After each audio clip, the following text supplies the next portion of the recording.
When I sat last night and put my presentation together and tried to be clever about what to say and then bring some good stuff to the board, I mean, I've been sitting here for a few hours listening to you people. I said, damn PowerPoint, because listening to the discussion so far, I said, well, my presentation should actually be taken a slightly different direction.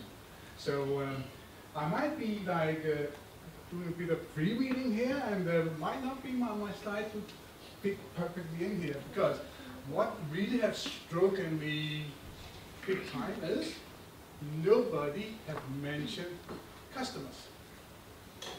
We have talked about branding, innovation, we have talked about marketing, we have talked about sales, we talked about ourselves.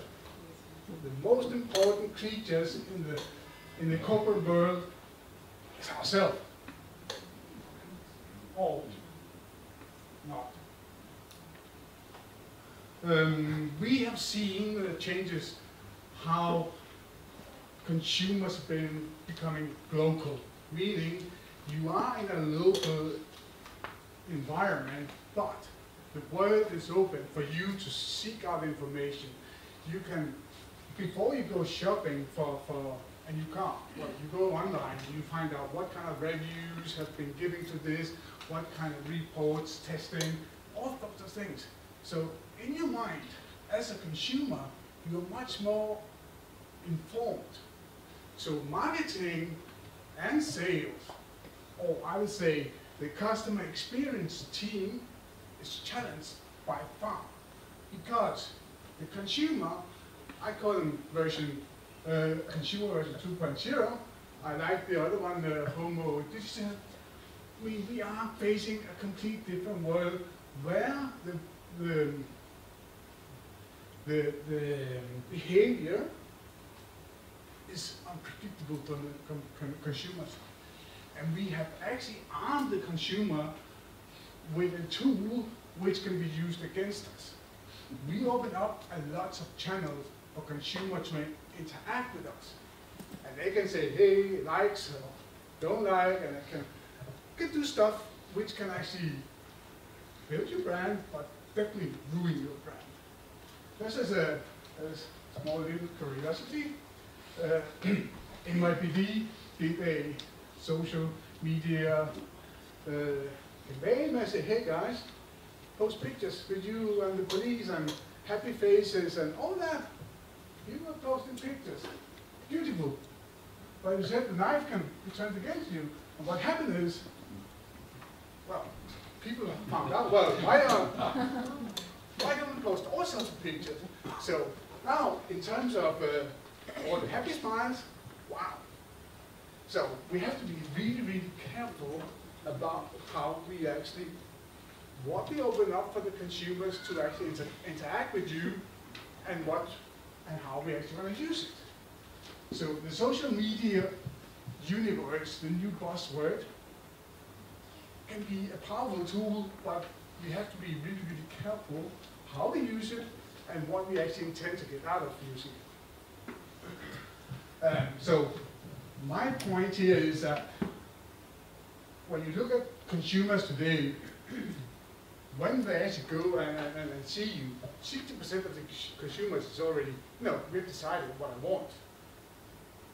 That's one thing. So the other part we discussed before the break here was, what is the relevance of marketing and the marketing department and marketing managers? Are they just a pen printing department, nice brochure department, make sure that the sales guy can run with the latest and greatest beautiful brochure? Or do they actually have a relevance? So I disagree to the point where we, somewhere, I can't remember who brought it up, that we have to separate marketing and sales. Sorry, below me. What we need to think about, we need to break down the barriers of any organizations. We need to stop thinking functional-wise and think process-wise. Customer experience excitement is everybody's job. I've been doing sales marketing for maybe 20 years. My father, he owns a few car dealerships in Denmark. I'm brought up from the day I could walk. I was with my dad in his shop. So I'm brought up in a selling customer environment. And the same you can say about the marketing guys, the same you can say about the sales guys. Okay, who became the sales guy? The one who was quick enough to raise their hand and say, hey, I want to be a marketing guy. And I think the real issue we're facing here, and that is really how we can justify our customer engagement. And that needs to be from a process point of view, where we start from in marketing, or what you want to call it, creating innovative product, where you define a branding strategy and define which channels you want to communicate through, with which people you are aiming to hit with that communication. That can be, it's a marketing department, but it doesn't help you to invent the KGB metal bomb. If the sales guy, he comes with the vodka, yeah, it's vodka, it's good for you, eh? Have some. You're thirsty, you need vodka. Eh? We have a gap, and that's where my slides would jump a bit. This is bridging the gap between marketing and sales, because marketing, we do campaigns, and then we say, hey, we did the campaign, sales guy, now why haven't you sold anything? So the CEO looks at the sales guy and say, hey, why haven't you sold anything? Call more people. So, need to cooperate here, huh?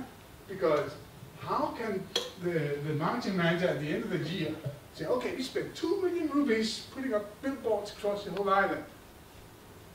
What was the return of that? Marketing managers, blah, blah, blah, blah. We don't know, because we don't measure. And this is where we need to measure not on a specific function, but actually in the process. So we define a go-to-market process, which include a number of resources, which could be from a marketing perspective, or from a sales perspective, or a mixture. I always ask when I go out to new companies, how many salespeople do you have? Classically, we have 2 guys sitting in the corner. I say, oh, what about you? Or you? Or you? Everybody's selling. Everybody's seeing customers somehow. We are all marketeers, we are all salespeople, we are all customer experience delighters. And this is where it's super important to actually integrate the whole process. That is one thing. The other important point, I think, you just throw something up and then do, is actually the gap, the value gap. And when we look at the salespeople, is the real challenge for the salespeople today is not about more leads, more about customer opportunities. It's about they are not capable of actually articulate the value. So you can invent the KGB metal bomb, but how do I go out and delight the customer and say, this is what you really want, this is what you really need?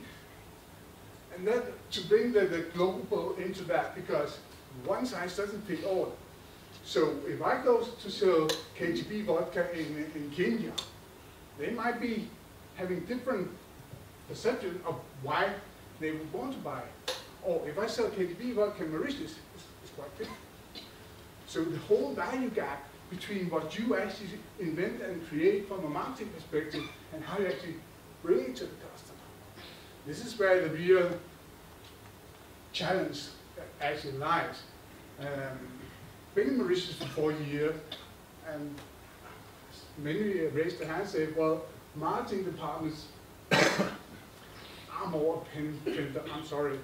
Sales departments are still traditional, call as many as you can, there are no innovation about actually how to go to market and make a differentiation. At the end of the day, we are all selling commodities. I'm an IT person, to an extent. I mean, Microsoft Share, which we are selling, you could probably find another guy selling the same product. So I have to say, okay, this guy does the same as me. So how do I actually differentiate myself and put the cream on top of the cake? And that's why we talk about customer experience, where I can go to A and say, hey, you need CRM because we can do patient management, blah, blah, blah. Or I go to Jan and say, hey, Charles said, you know, student relationship management. So I actually go and meet the customer, and he's part of the part, and talk his language. And then my final point is we need to consolidate all this information we're gathering. Because as we talked about, yeah, the world is changing, and we can't react real time, say, okay, but at least we can be predictive and say, okay, we have an idea that we can see a trend. If consumer prices goes up, the number of restaurant visits go down, or vice versa. So we can actually be predictive, but that actually have to, for that to happen is we have a number of IT silos sitting around the companies where databases X, Y, and Z keeps different information. So you need to create a consolidated view of your customer for you to actually understand the customers, understand what they are most likely planning to do in the future. You need to ask your customers, what would you want tomorrow which you don't have today? I mean, how many of you guys actually ask your customers, say, okay, here's the shelf of everything. This is utopia. Now you tell me, what would you want now if you just pick from that shelf, which you don't have today, which you want to pay for tomorrow? Nobody really asked that question. So we want to sell to the customer, but we don't want to listen to them. We think we know better. We need to change from an in-out approach to an out-in. So we need to actually embrace the customer and talk to the customer. And then we design our selling process according to their buying process. I think my 10 minutes is done.